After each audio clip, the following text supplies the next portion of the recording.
Hola, buenas noches. Soy la doctora Esperanza Ortigosa Solórzano.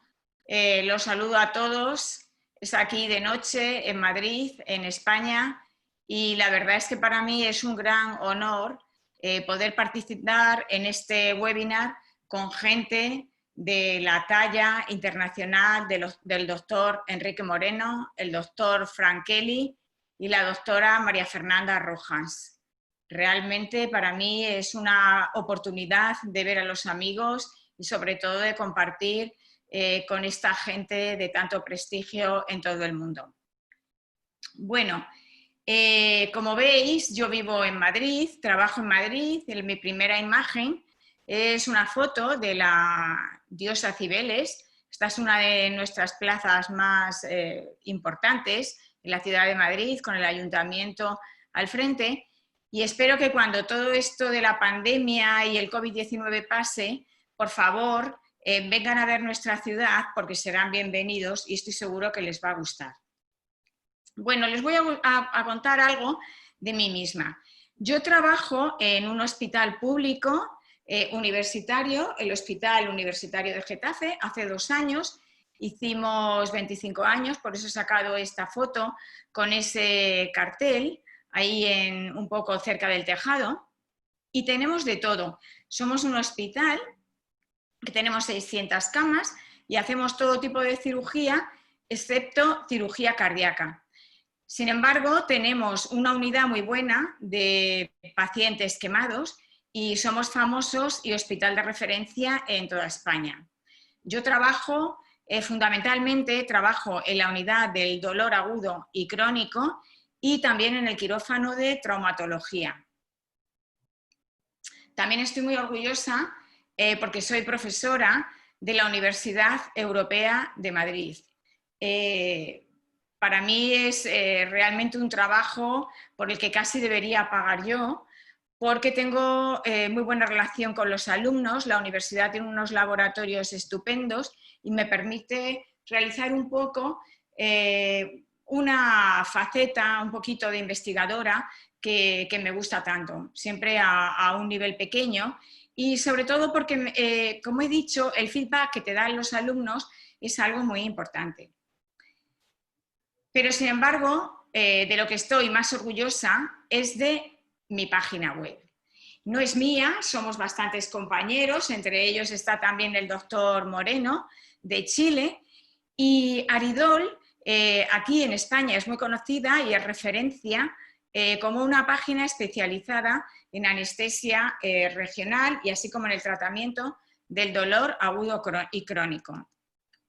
Desde hace 2 años somos además revista electrónica, así que si nos quieren mandar sus artículos, o nos quieren mandar algún vídeo o nos quieren mandar algo, lo pueden hacer perfectamente porque ya tenemos ISSN y les cuenta para el currículum.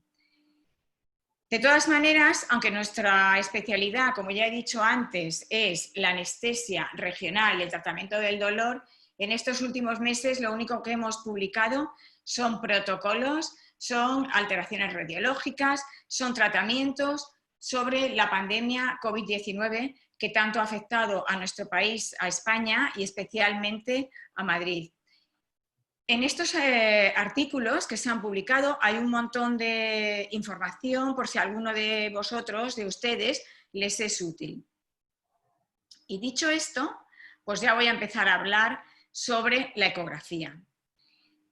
Este tema que a mí me ha correspondido es el primer tema de todos los libros. Es el más aburrido, es el que nadie se lee, es el que nadie le gusta, o sea, es el tema más feo, pero es el que yo creo que es muy importante que veamos porque desde luego nos da una información muy suculenta para luego aportar y hacer bien los bloqueos tanto de miembro superior como de miembro inferior, como a nivel abdominal, tratamientos aplicados en el dolor, es decir, todos estos conocimientos van a ser aplicados en todos los bloqueos que vamos a relacionar. Como hemos dicho, como todos sabemos, la ecografía es una técnica que se ha extendido rápidamente por toda nuestra especialidad, no solamente en la urgencia, en las unidades de reanimación y UCI, en los quirófanos, sino también en los tratamientos del dolor. A nosotros ahora en la pandemia COVID nos ha resultado realmente muy útil para ver las imágenes tanto cardíacas como pulmonares de los enfermos críticos que estaban afectados y que llegaban a nuestras REAs y UCIs.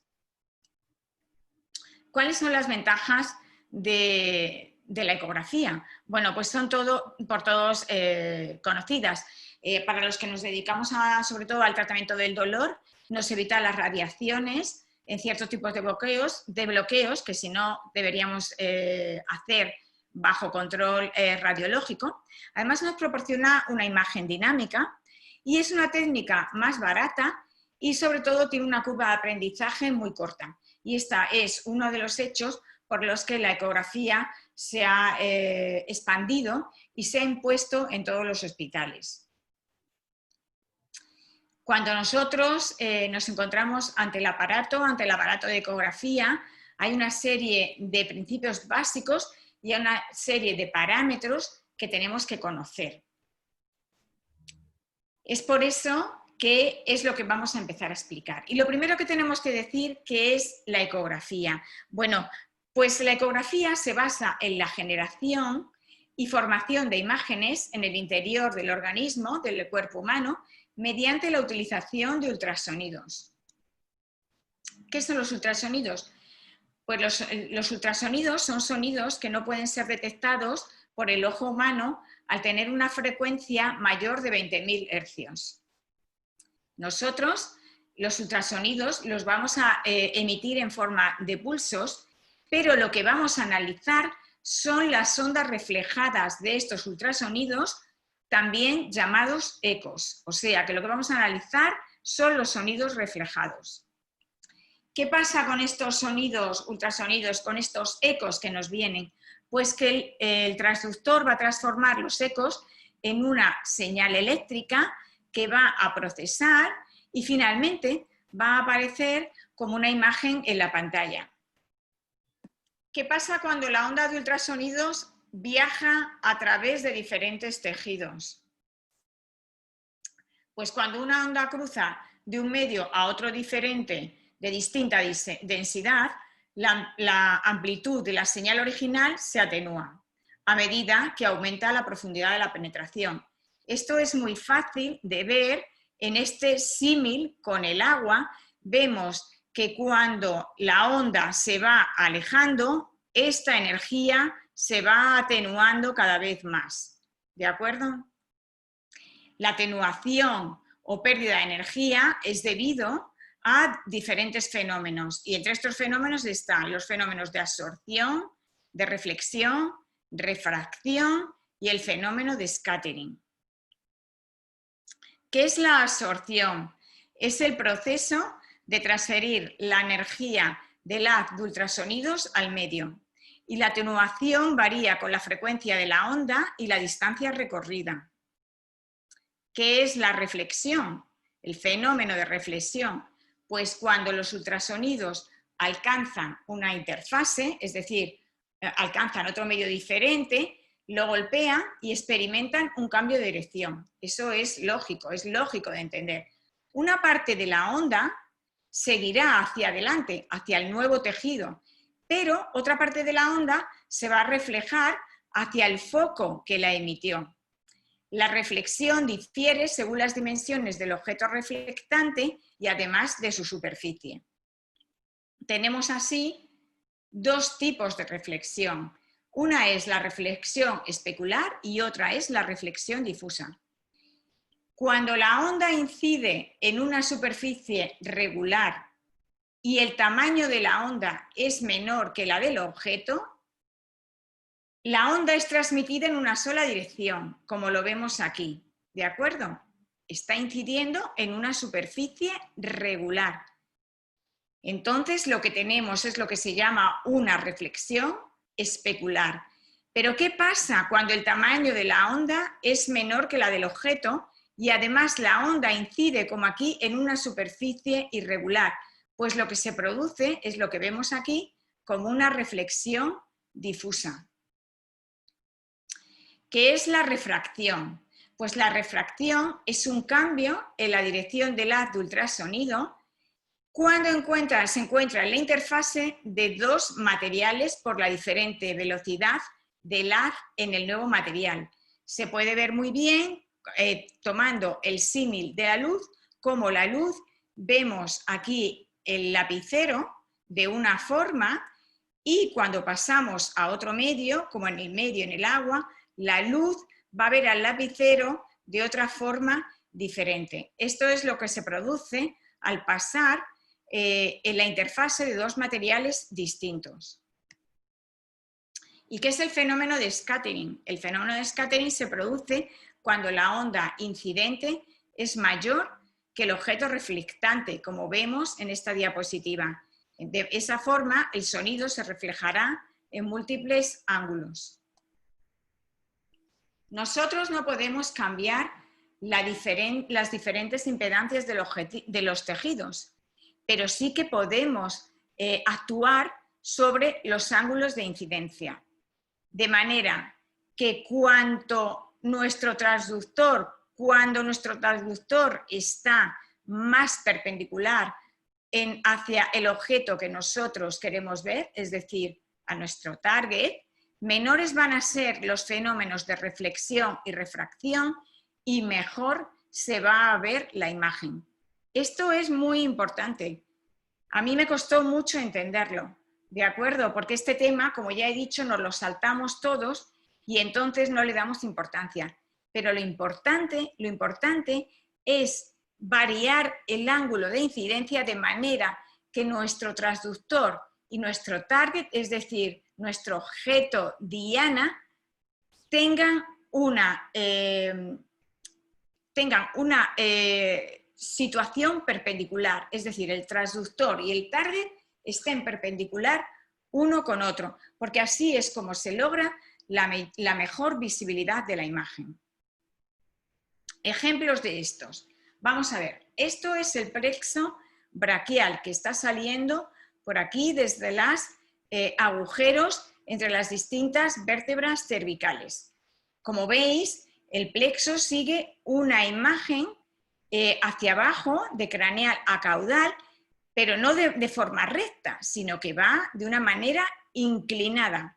De manera que nosotros tenemos que ir moviendo nuestra sonda para que quede perpendicular, lo más perpendicular posible hacia el target, que es el plexo, que son los distintos nervios, y así logremos una buena imagen. Aquí, por ejemplo, la sonda, mirad cómo se estaría en el plano cervical oblicuo, aquí sería más perpendicular, aquí la sonda la pondríamos horizontal, y esa es la manera de obtener la mejor imagen que nos va a ayudar mucho a la hora de hacer un bloqueo a nivel del plexo braquial, a nivel supra o infraclavicular. Este sería el mismo ejemplo. Aquí veríamos cómo tenemos una imagen anatómica del plexo braquial. Aquí vemos lo que es una representación a nivel del dibujo. Este sería nuestro target, ¿vale? Y nuestro target tenemos que poner la sonda a 90 grados con respecto no a la piel, sino a la estructura que queremos visualizar, ¿de acuerdo? Y en este caso no estaría así, porque la piel, nuestra sonda la tendríamos que poner así si quisiéramos ponerla perpendicular a la piel, pero veis que la hemos levantado y la hemos situado en lo que llamamos el plano axial oblicuo para lograr una imagen adecuada. ¿Qué pasa con el ciático en el hueco popliteo? Cuando queremos ver el ciático en el hueco popliteo, nosotros sabemos que desde craneal a caudal el ciático va discurriendo cada vez más superficialmente, es decir, cuando empieza a nivel proximal del muslo, el ciático está bastante profundo, pero cuando se va acercando al hueco popliteo cada vez se va poniendo más superficial hasta llegar a la base del triángulo del hueco popliteo.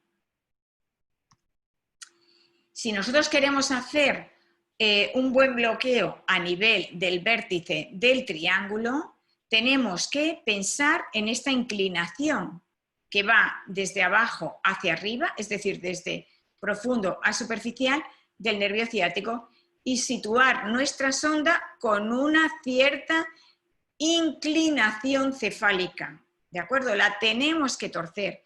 Si en vez de poner esta inclinación cefálica la pondríamos así, perpendicular a la piel, perderíamos completamente la imagen del nervio ciático.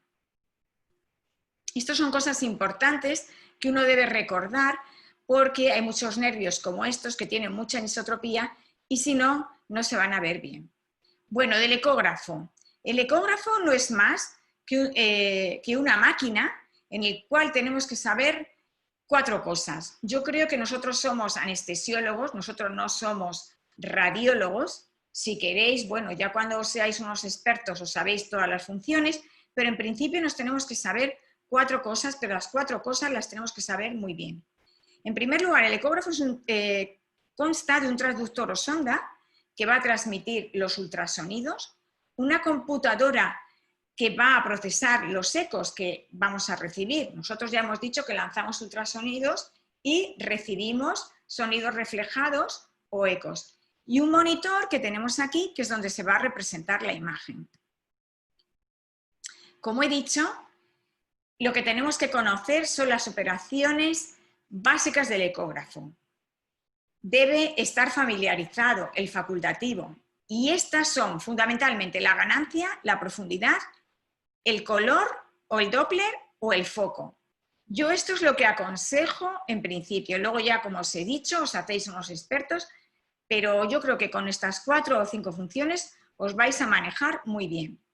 ¿Qué es la ganancia? Bueno, como hemos dicho antes, los ultrasonidos, cuando nosotros los lanzamos hacia el interior del organismo, van sufriendo, como estas ondas, una atenuación al pasar por las distintas estructuras.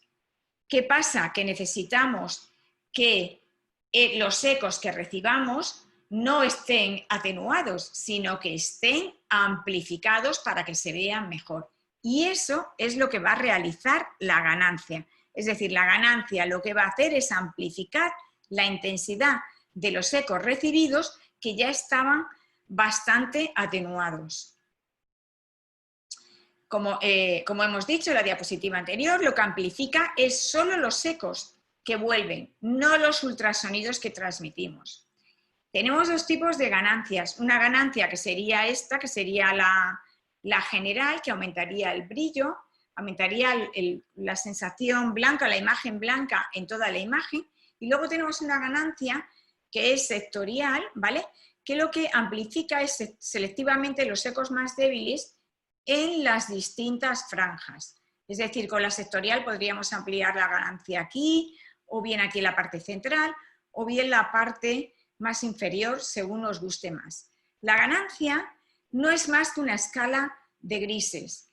Y en esto tengo que decir que nosotros vamos a colocar la imagen según nuestro ojo. Es decir, según a cada uno de nosotros nos va a gustar la imagen, de una manera diferente. A mí, por ejemplo, por la forma de mi ojo, o por como yo tengo colocados los conos y los bastones, a nivel de mi ojo me gustan mucho las imágenes oscuras, ¿vale?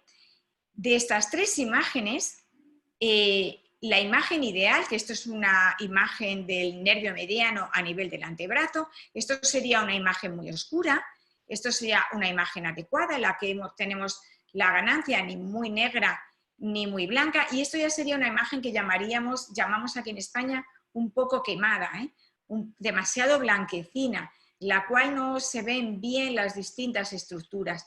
Pero yo lo que tengo que deciros es que cada uno se va a poner la imagen más o menos oscura según el gusto de cada cual. Yo ya os digo que a mí me gustan mucho las imágenes oscuras. Estoy acostumbrada a trabajar así, pero bueno, cada uno luego va a hacerlo como quiera. Una cosa que tenemos que decir es que los ancianos, la ecogenicidad está incrementada. ¿Por qué? Porque los ancianos, el tejido de los ancianos pierde agua, no tiene tanta turgencia y entonces las imágenes siempre en este tipo de pacientes se van a ver más blancas, con lo cual para lograr una mayor nitidez tenemos que quitar ganancia, tenemos que ponerlas un poquito más oscuras, ¿vale? Y en los obesos nos va a pasar lo contrario. En los obesos el problema que vamos a tener es que la grasa va a atenuar mucho la transmisión y va a producir muchos fenómenos de scattering. Y para nosotros va a ser todo un reto el realizar ecografía y realizar bloqueos en los pacientes con sobrepeso. Otro de los parámetros que tenemos que conocer es la profundidad, que es lo que nos va a permitir ver las estructuras tanto en detalle como en perspectiva. Y después ajustar el área que nos interesa.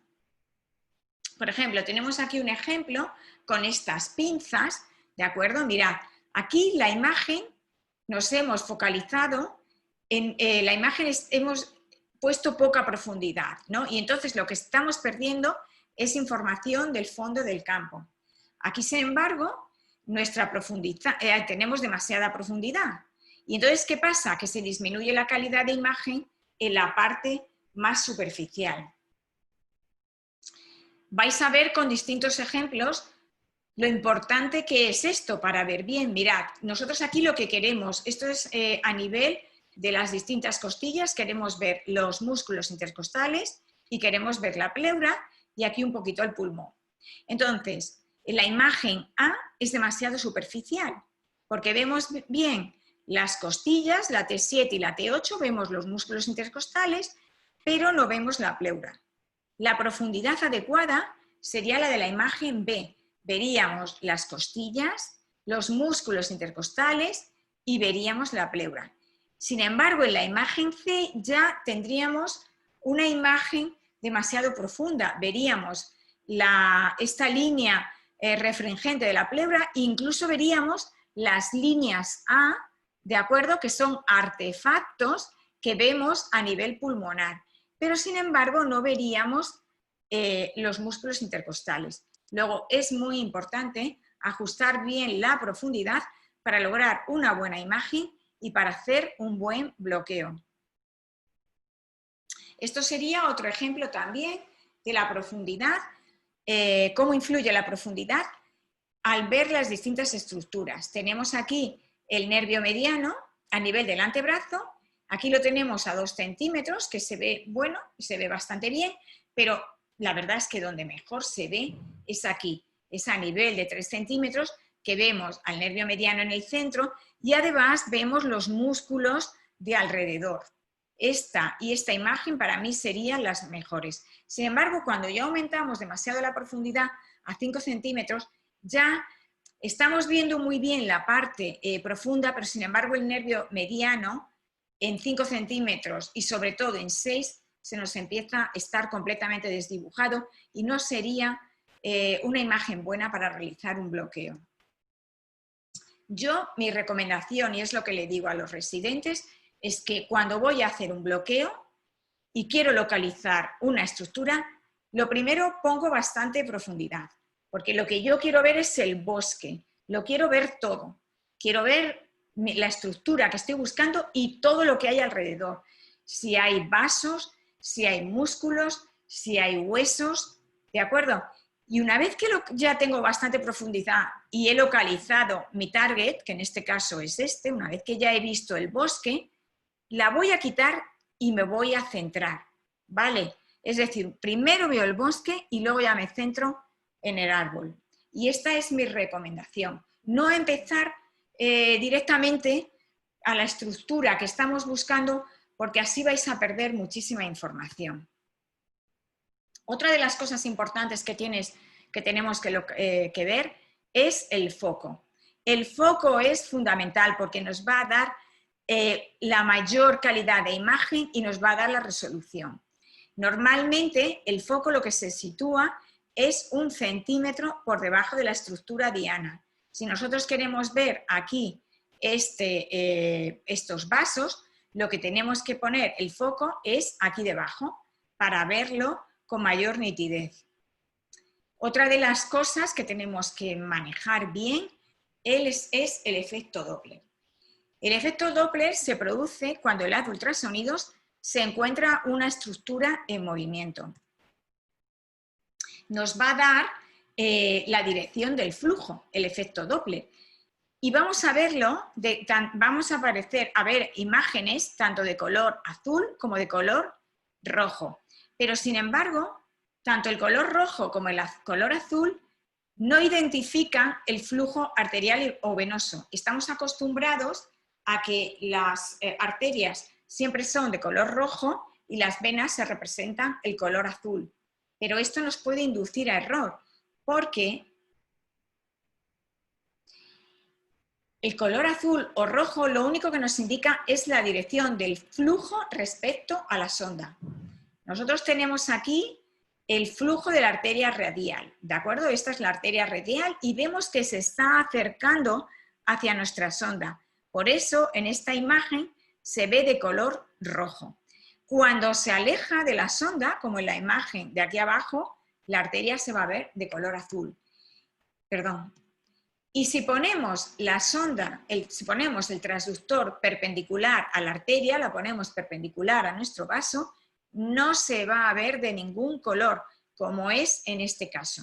¿De acuerdo? Es decir, cuando lo ponemos perpendicular, no la vamos a ver de ningún color. Las sondas. Tenemos que conocer las sondas que tenemos. Tenemos, en principio, dos tipos de sondas, así en líneas generales. Una sonda lineal, que nos va a dar un formato de imagen longitudinal, y normalmente son de alta frecuencia, como entre 8 y 18 MHz. Normalmente nosotros utilizaremos entre 8 y 12, los 18 MHz los utilizan los dermatólogos. Se utilizan para estructuras superficiales para tener gran resolución y una penetración limitada. Fijaros la importancia de la alta frecuencia. Fijaros que este es el nervio mediano a nivel de la muñeca y yo soy incapaz de distinguir aquí cuáles son los tendones y cuál es el nervio. Sin embargo, fijaros en esta imagen de aquí abajo, cómo tenemos a más resolución.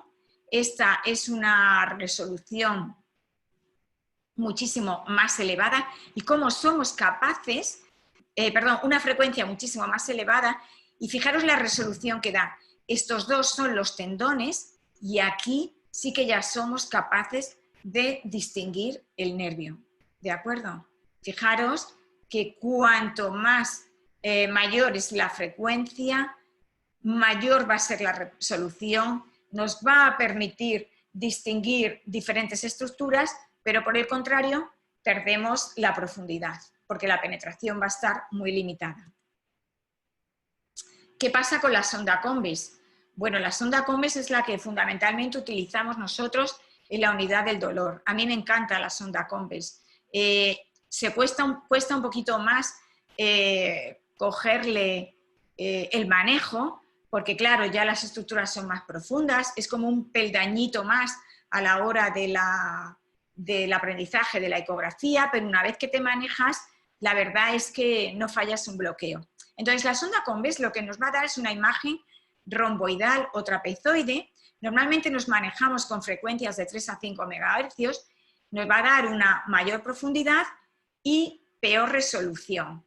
Estas son unas imágenes a nivel de la columna, estos serían a nivel de las láminas. Aquí veríamos unas facetas, fijaros que esto ya sería el sacro y aquí la entrada del agujero de S1, y esto ya es un poquito, cuando hemos desplazado nuestra sonda un poquito más internamente, y vemos aquí el psoas, las apófisis transversas, y si nos fijamos aquí podemos ver incluso el plexo lumbar.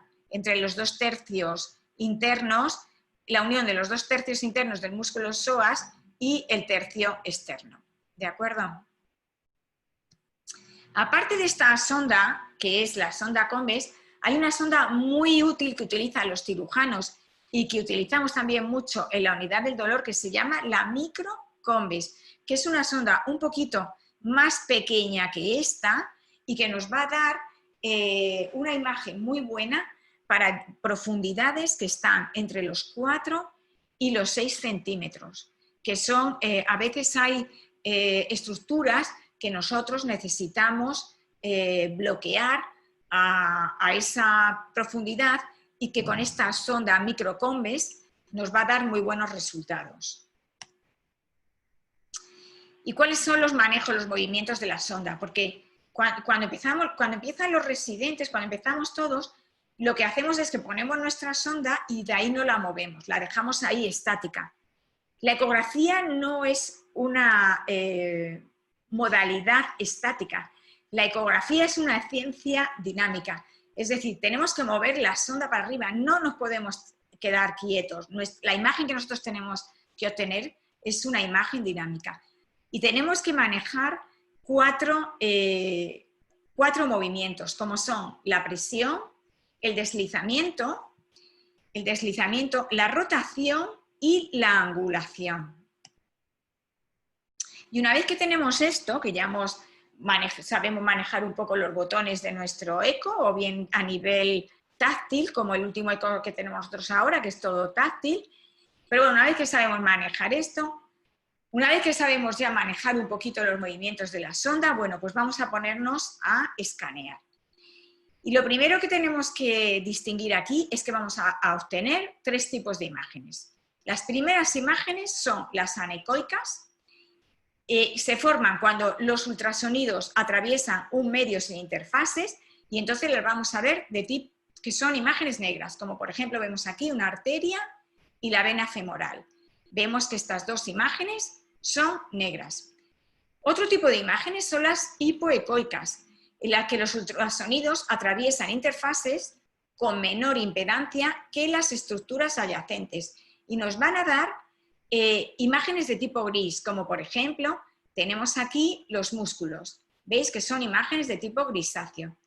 Y otro tipo de imágenes son las hiperecoicas, que es cuando el ultrasonido atraviesa interfaces con gran diferencia de impedancia y se van a ver de tipo blanco, como por ejemplo los huesos.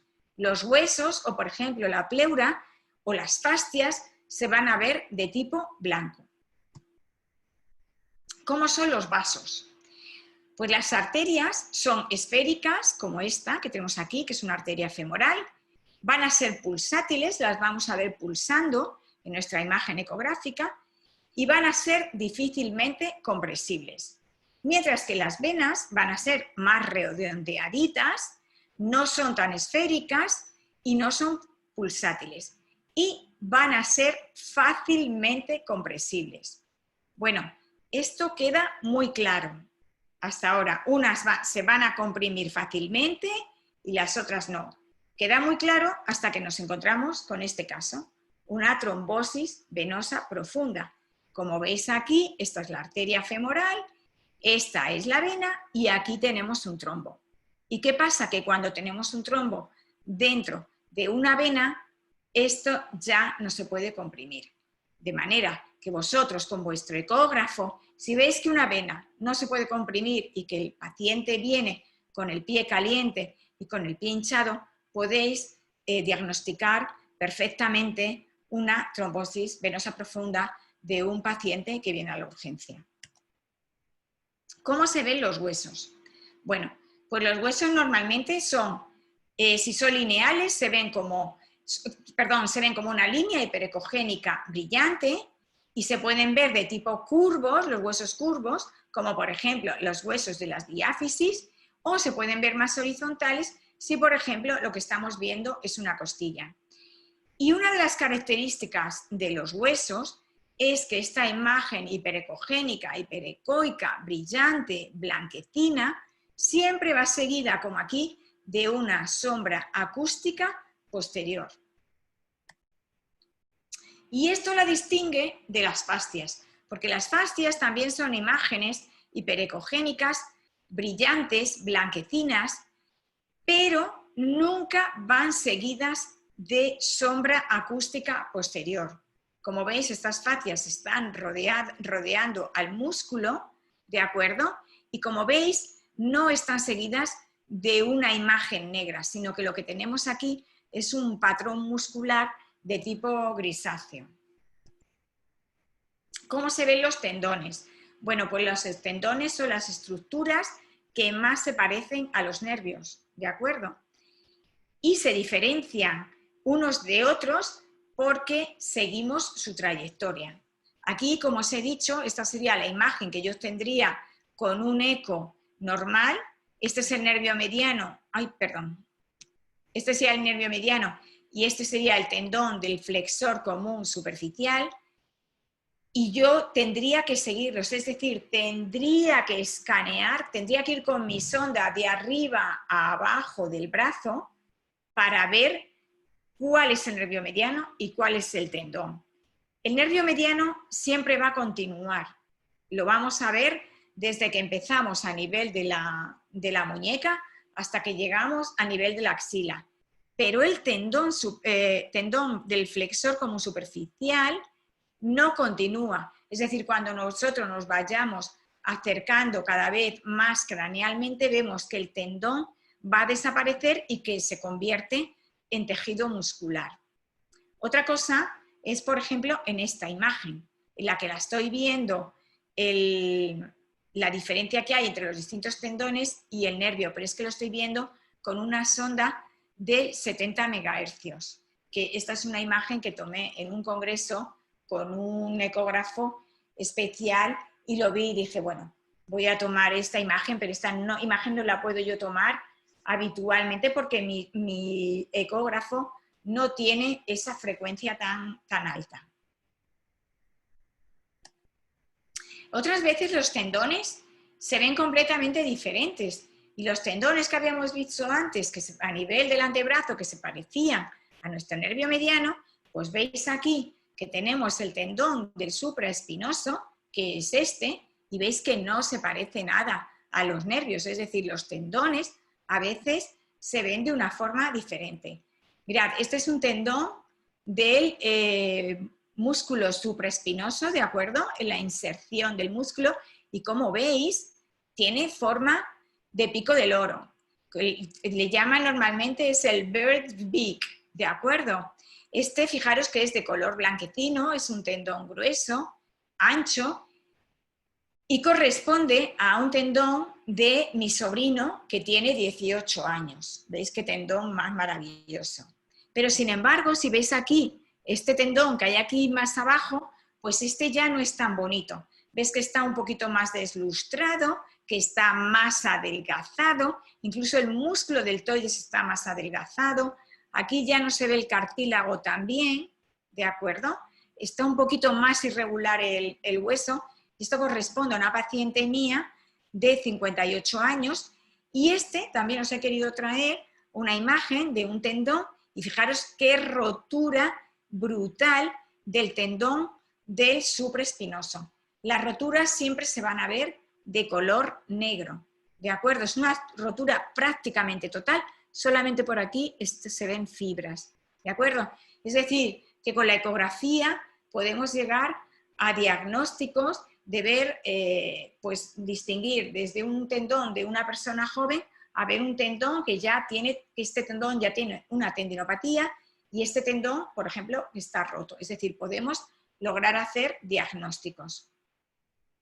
¿Cómo se ven los músculos? Pues ya hemos visto que los músculos son de forma grisácea y los haces musculares se van a ver hipoecogénicos, ¿de acuerdo? Como estas imágenes que tenemos de aquí, pero van a estar rodeados de septos fibrosos, que son líneas hiperecogénicas de distinta longitud, que fundamentalmente son tejido conectivo. Los músculos, además, los podemos ver, adoptan un patrón transversal o moteado, como por ejemplo, vemos aquí todos estos músculos a nivel de la arteria braquial, pero también pueden hacer un patrón lineal, veis aquí, que es el oblicuo externo, oblicuo interno y transverso, en los cuales se ven cómo los músculos tienen un patrón, veis estas líneas longitudinales, que adquieren un patrón lineal. ¿Cómo se ven las adenopatías? Bueno, pues las adenopatías a veces son difíciles de distinguir de los nervios, sobre todo a nivel axilar, y a veces las podemos confundir. Son imágenes ovaladas homogéneas y bien delimitadas, y rodeadas de un halo anecoico alrededor. Se ve mucho tanto a nivel axilar, pero también se ve muchísimo en la ingle. Esta es la arteria y esta es la vena femoral. Esta es la fascia lata y por encima vemos una adenopatía y se produce mucho porque normalmente la gente pues, ha tenido a veces infecciones de orina o ha tenido alguna infección a nivel de la ingle, en algún vello púbico que se puede infectar y al final queda esta imagen que es una adenopatía y que se puede confundir con un nervio. Y por último vamos a ver la parte más importante, cómo se ven los nervios. Bueno, los nervios se pueden ver, los podemos escanear o bien en sección longitudinal, es decir, con nuestra sonda longitudinal o con nuestra sonda en transversal, ¿de acuerdo? Entonces, ¿cómo se verían? Pues se verían como líneas paralelas hipoecoicas separadas por bandas hiperecoicas. ¿Veis? Aquí estas líneas paralelas hipoecoicas, que son más negritas, separadas por estas bandas, más blanquitas o hiperecogénicas, que son el tejido conectivo. Los elementos hipoecoicos, como hemos dicho, son los fascículos nerviosos y las bandas hiperecogénicas son el epineuro, perineuro, endoneuro y el tejido conectivo. ¿Y cómo se ve en sección transversal? Que es como normalmente vemos los nervios. Pues en la sección transversal los nervios tienen una forma muy característica que se asemeja a un panal de abeja. Se ven como pequeños nódulos, ¿de acuerdo? Pequeños nódulos hipoecoicos, redonditos u ovalados, como se ven aquí, dentro de una red de elementos hiperecoicos. Los elementos hipoecoicos, es decir, más oscuritos, serían los axones, ¿vale? Y los elementos hiperecoicos serían el epi, peri y el endoneuro y el tejido conectivo, ¿de acuerdo? Bueno, esto que hemos visto anteriormente es el patrón típico de un nervio, es decir, esto es lo que aprendemos en la lección 1, ¿vale? Bueno, en la 1 no, en la 2, porque la 1 es esta, la de las bases, que es la que nunca miramos ninguno. Pues en la sección 2 lo que aprendemos es que esta es la imagen típica del nervio y es la que nosotros en principio vamos a intentar buscar. Pero ya nos vamos a dar cuenta rápidamente que aunque este es el patrón típico, los nervios muchísimas veces no se van a ver así, porque los nervios son camaleónicos, es decir, como veis aquí, todos estos son camaleones, pero adoptan distintas formas y distintas estructuras, ¿vale? Distintos colores y además distintos tamaños. Es por eso que aquí, fijaros, tenemos unos nervios que son completamente blancos, que es el plexo braquial a nivel supraescapular, a nivel de la arteria subclavia, encima de la costilla, de la primera costilla, y ves que aquí, como estos nervios, que son negros, no se parecen absolutamente a nada a este nervio triangular, que es el nervio ciático a nivel subglúteo. Otras diferencias importantes que vemos, por ejemplo, aquí vemos el plexo braquial a nivel interescalénico, vemos cómo los nervios están unos encima de otro. Mis residentes siempre dicen las bolas, vamos a buscar las bolas. Las bolas son estas, una encima de la otra, entre el escaleno anterior y el escaleno medio. Y a esto le llaman el racimo de las uvitas. Veis que simplemente 2 centímetros más abajo esta disposición de monedas apiladas se ha perdido y ahora mismo está en forma de racimo de uvas.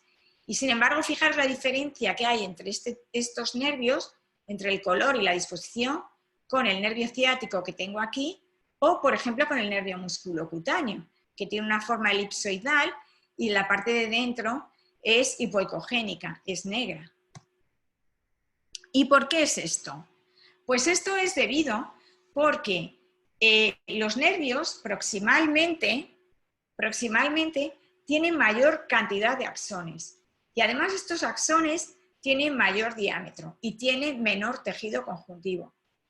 Mientras que distalmente los axones tienen menor diámetro y tienen más tejido conectivo. Por tanto, tenemos que tener mucho cuidado cuando vamos a hacer un bloqueo, sobre todo si estamos empezando, sobre todo a nivel del cuello y a nivel supraclavicular, porque como hemos dicho, tienen mucho tejido neural y cuanto más tejido neural, más fácil es hacer una lesión. Por tanto, las lesiones son más frecuentes a nivel del miembro superior, sobre todo a nivel interescalénico, a nivel supraclavicular, que a nivel, por ejemplo, pues del nervio ya mediano o del nervio ciático, porque son nervios más distales con menor tejido neural y más tejido conectivo. Algunos nervios, incluso siendo el mismo nervio, pueden, como estos dos gemelitos que tenemos aquí, que son prácticamente la misma persona, pero están vestidos de distinto color. Es decir, que el mismo nervio y en la misma localización puede adquirir formas distintas. Este es un nervio musculocutáneo a nivel axilar, ¿vale? En el interior del músculo y tenemos el mismo nervio musculocutáneo, que es exactamente la misma localización y sin embargo fijaros cómo esta tiene aquí una imagen triangular y sin embargo aquí el músculo cutáneo tiene una imagen de tipo más elíptica y sin embargo tiene esta forma hipoecogénica, vemos esta imagen hipoecogénica más negruzca en el interior del nervio, ¿vale? Y sin embargo corresponden a la misma localización, el mismo nervio, la misma situación. Fijaros cómo el nervio ciático según va bajando, según va avanzando, adquiere formas completamente distintas. Fijaros, aquí es el nervio está a nivel glúteo, entre el trocánter y el isquio. Fijaros aquí esta imagen un tanto alargada, ya ciertamente triangular y esa imagen hiperecogénica birrefringente. Aquí a nivel subglúteo tiene ya una imagen más aplanada, pero también ciertamente triangular. Y como cuando va avanzando se ha perdido completamente tanto la imagen A como la B y adquiere esta imagen completamente redondeada, ya pareciéndose mucho a la típica imagen de panal de abeja que habíamos visto al principio. Este nervio ciático lo tenemos aquí ya en el hueco popliteo, encima de la arteria y de la vena poplitea. Pero otras veces hay nervios que tenemos que pinchar y no los vemos bien. Sabemos que están ahí, pero no los vemos, porque es imposible verlos, ¿de acuerdo? Y es en el caso, por ejemplo, del nervio supraescapular, a nivel supraescapular. Fijaros como aquí tenemos la espina, ¿de acuerdo? Mirad cómo pasan por aquí la arteria, el nervio y la vena. Y eso va a ser nuestra referencia. Nosotros nos vamos a poner con la sonda y lo que vamos a ver es aquí el trapecio y el músculo supraespinoso, que es toda esta cantidad de músculo. Y aquí estamos viendo el ligamento, ¿de acuerdo? Y por debajo del ligamento, ¿de acuerdo? Lo que vemos es la arteria por encima y el nervio por debajo. Es decir, nosotros vamos a localizar los músculos, vamos a localizar el ligamento transverso, vamos a localizar la arteria, que a veces es muy difícil porque la vamos a cortar perpendicularmente y no la vamos a ver bien, pero vamos a saber que debajo de este que debajo de este ligamento está nuestro nervio. Es decir, que aunque no lo veamos, sabemos que esté ahí y es por eso por lo que le vamos a pinchar. Mirad aquí cómo hemos visto la imagen inicial, aquí esta sería una segunda imagen y vendría aquí ya nuestra aguja, ¿vale? aquí sería el ligamento transverso, aquí el nervio, y nos dedicaríamos a hacer la punción. Otras veces los nervios, aunque son el mismo nervio y casi siempre van por el mismo sitio, pero a veces no les gustan los sitios en los que están habitualmente y entonces, según el paciente, adquieren distinta disposición. Fijaros, esto es a nivel de la axila, aquí tenemos la arteria y normalmente la disposición general o la disposición más frecuente de los nervios mediano, cubital y radial es el mediano en esta zona, el cubital aquí un poco por encima de la arteria y aquí vendría el nervio radial. Este es el tendón conjunto, ¿de acuerdo? Pero fijaros que solamente esta disposición del nervio mediano aquí, como lo tenemos aquí, solamente va a aparecer entre un 19%, porque hay muchas veces que este nervio mediano se va a disponer aquí arriba en un 30% o bien aquí en un 26% o incluso hay un 2% de los pacientes que el nervio mediano lo van a tener aquí abajo. O el nervio radial, que normalmente está aquí, pero fijaros que hay un 20% de las personas que se sitúa aquí y hasta en un 9% se sitúa aquí arriba. Esta imagen es muy interesante para ver que la disposición alrededor de la arteria axilar, de la arteria braquial a nivel de la axila y la disposición de los nervios alrededor de ella es muy variable. Y para saber qué nervio es quién, no solamente vale con poner nuestra sonda aquí a nivel de la axila y hacer una imagen estática, sino que estos nervios tenemos que seguirlos hacia abajo y aquel que continúe con la arteria todo el rato y que vaya primero por fuera y luego se sitúe por dentro de la arteria a nivel del codo, ya sabemos que es el mediano.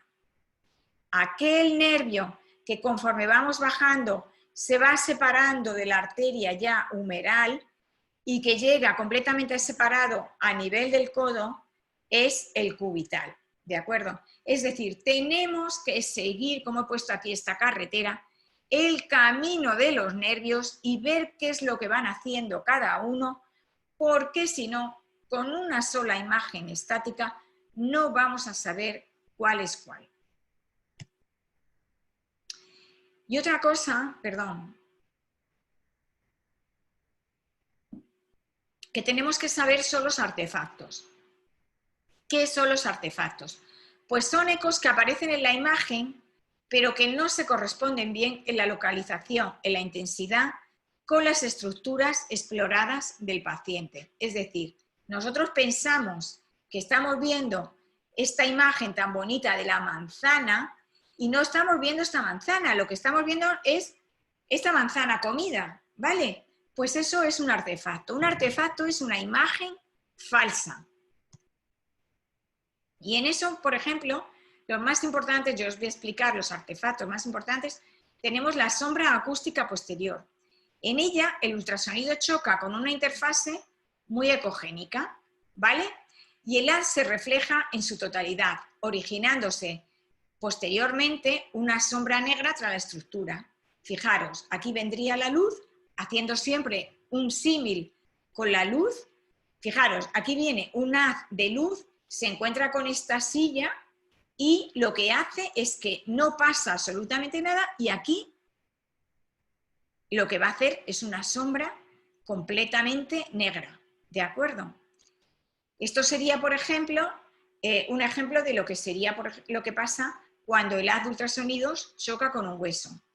Pero ¿qué pasa si la silla está como esta, que está fenestrada? Pues que hay parte de los ultrasonidos que van a pasar y no van a originar una sombra como esta, sino van a originar una sombra sucia. Esto es lo que se produce, por ejemplo, a nivel de la pleura.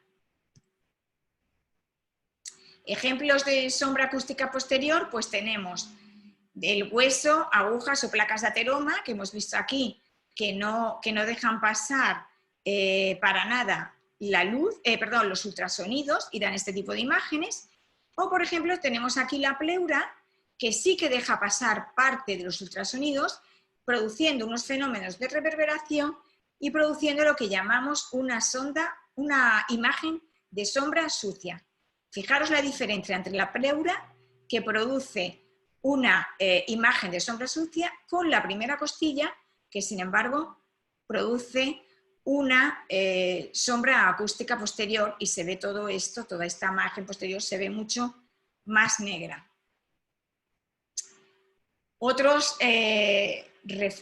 artefactos que nos podemos encontrar son los refuerzos acústicos posteriores, que se producen cuando el ultrasonido atraviesa un medio con baja o nula atenuación y pasa a un medio sólido de mayor atenuación. En el límite inferior, lo que se va a producir una banda más brillante, porque los ecos al volver se van a acumular en esta zona. Y esto es lo que pasa, por ejemplo, con las arterias, y muchas arterias y venas que muchas veces tienen refuerzos acústicos posteriores, que son estas imagen blanquecina que se ve detrás de las estructuras vasculares. Otros artefactos que a veces nos dan gran información son las colas de cometa. El ultrasonido incide sobre una interfase estrecha y muy ecogénica, apareciendo distalmente una serie de ecos lineales. Esto se ve, por ejemplo, los cuerpos extraños metálicos o las líneas B pulmonares, que han estado tan de moda para diagnosticar las lesiones pulmonares en enfermos con coronavirus. Los artefactos, fundamentalmente, la ecografía pulmonar, que a mí me gusta tanto, se basa fundamentalmente en la interpretación de los artefactos. Y os hablo por eso de estas líneas B, que si estáis muchos de vosotros, yo he estado en una UCI tratando este tipo de enfermos, me sacaron de la unidad del dolor, y entonces estas líneas B, os vais a dar cuenta, subpleurales, que van a aparecer muy típicamente debajo del pulmón de los enfermos críticos que están intubados por COVID-19. Y otro de los fenómenos que puede pasar son los fenómenos de anisotropía. La anisotropía quiere decir que según como nosotros pongamos la sonda de nuestro ecógrafo, la visión de nuestro target será mejor o peor, y viene en relación de todo lo que hemos hablado anteriormente. Acordaros que habíamos dicho que el nervio ciático y el nervio mediano tienen mucha anisotropía, porque tenemos que poner la sonda perpendicular a la estructura, al nervio, no perpendicular a la piel. ¿De acuerdo? Fijaros cómo aquí la ponemos de una manera adecuada, ¿vale? Y tenemos esta bonita imagen del nervio mediano, y sin embargo, al moverla un poquito, el nervio mediano desaparece completamente. Otra estructura que tiene mucha anisotropía es el tendón del bíceps. Muchas veces en dolor, ¿qué nos puede pasar? Este es el tendón del bíceps entre el trocánter mayor y el trocánter menor. Si yo hago esta imagen y se la mando, por ejemplo, a Franco, y le digo, ¿qué te parece, Franco? ¿Piensas que el tendón del bíceps, cómo tiene esta persona el tendón del bíceps? Franco me va a decir, pues el tendón del bíceps está completamente roto, porque veo aquí una imagen, a ver, que se me está perdiendo la flecha, una imagen completamente hipoecogénica. Pero claro, hemos cometido un error muy gordo, porque es que este tendón tiene una gran anisotropía. Y si muevo un poquito mi sonda, va a aparecer esta bonita imagen blanquecina del tendón del bíceps. Luego el tendón no estaba roto, sino que es que yo tenía mal la sonda, no la estaba situando perpendicularmente al tendón. ¿Cuáles son las técnicas de punción? Bueno, pues muy fácil. Tenemos dos técnicas de punción, en plano en la que la aguja pasa por debajo del eje largo de la sonda y entonces vamos a ver todo el trayecto de la aguja, ¿vale? Y otra técnica de punción es el abordaje fuera de plano. Es decir, que vamos a poner nuestra aguja en el abordaje transversal con el eje corto. La aguja pasa por debajo de la sonda por el eje transversal de la misma. Y entonces la aguja lo que lo vamos a visualizar es como un punto hiperecogénico brillante. Nosotros en Europa, en el sur de Europa, sobre todo italianos y españoles, estamos acostumbrados a pinchar en plano. Nos gusta ver ahí la sonda en toda longitud. Sin embargo, en el norte de Europa, yo que he estado trabajando en Bélgica, la gente pincha fuera de plano. Hay muy pocos hospitales que pinchen en plano porque están acostumbrados así y así es lo que lo hacen. O sea, que la gente del norte pincha más en fuera de plano y nosotros del sur, la gente del norte en fuera de plano y nosotros la gente del sur pinchamos en plano. Cada uno puede pinchar como más le guste. Y luego hay otras técnicas, que esta la aprendí yo también en el norte de Europa, que es lo que llamamos abordaje de fuera de plano en plano. Entonces, en el abordaje fuera de plano en plano, que fundamentalmente nos vale para hacer técnicas a nivel del dolor, aquí estamos pinchando una faceta, lo que vamos es a pegar, nos vamos a situar en el eje corto de la sonda, vamos a separar unos milímetros la aguja de la sonda Combes, pero luego conforme vamos a ir introduciendo nuestra aguja, como la veis aquí no la vemos, pero sí que la vamos a ver al final. Hemos empezado fuera de plano, pero al llegar al final, el trayecto final, sí que la vamos a situar en el plano. La vamos a ver como una aguja larga en toda su trayectoria y por eso se llama fuera de plano en plano. En cuanto a la visibilidad de la aguja en plano, mirad, esto está bien alineada, veis que tenemos aquí nuestra aguja, aquí vamos a depositar nuestro anestésico local. Esto es una alineación correcta entre aguja y sonda. ¿Vale? El anestésico local lo estamos depositando en el punto diana. Pero ¿qué es lo que puede pasar? Que es lo que nos pasa muchas veces, no os creáis que me pasa a mí también. Pues que muchas veces lo que nosotros pensamos que es la punta de la aguja no es la punta de la aguja, es un trozo de la aguja. ¿Vale? Perdón. Lo que estamos viendo en la pantalla. Y lo que vemos, ¿vale?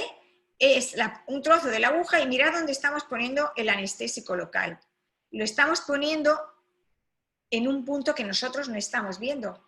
Esto sí que verdaderamente nos puede dar un gran problema, ¿vale? Porque nuestro nervio estaba aquí, pero fijaros dónde estamos inyectando. A lo mejor no estamos inyectando en el nervio, podemos estar inyectando en un vaso, que sí que nos puede traer un problema importante. De manera que es fundamental cuando estamos inyectando el anestésico local o el esteroide o el botox, lo que queramos poner, es fundamental que veamos cómo difunde la sustancia que estamos introduciendo. Si no vemos la difusión, hay que parar, porque no estamos en el sitio adecuado. Esto sería la visibilidad en fuera de plano, ¿veis? Aquí estamos poniendo el anestésico local en el punto de diana, estamos viendo cómo difunde, pero aquí no. Aquí estamos admitiendo como la punta de la aguja una parte de la aguja y sin embargo el anestésico local se está depositando lejos de donde está nuestro target, ¿vale? Esto nos puede acarrear graves problemas. ¿Qué anestésicos locales usamos y qué coadyuvantes? Bueno, podéis utilizar todo lo que queráis, desde lidocaína, bupivacaína, etcétera. Nosotros, yo que trabajo mucho en la unidad del dolor, pues nosotros utilizamos sobre todo ropivacaína al 0,2 y unido con betametasona y dexametasona, según la duración del bloqueo que quiera realizar. Pero vamos, a nivel de quirófano, normalmente lo que utilizo es mepivacaína al 1,5 o 2%, y si quiero hacer un bloqueo largo, pues utilizo bien levobupi al 0,25 o bien ropi al 0,2. ¿Y cuánto volumen de anestésico? Pues no sé deciros. Lo importante es el mínimo volumen, pero que nos proporcione, a ver, ¿dónde está mi ratón?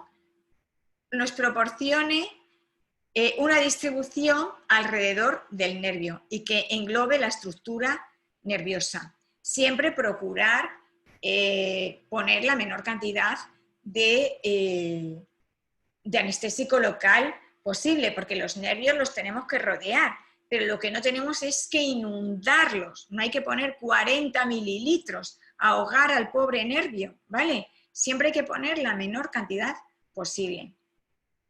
Y una cosa que quiero hacer hincapié, ya para terminar,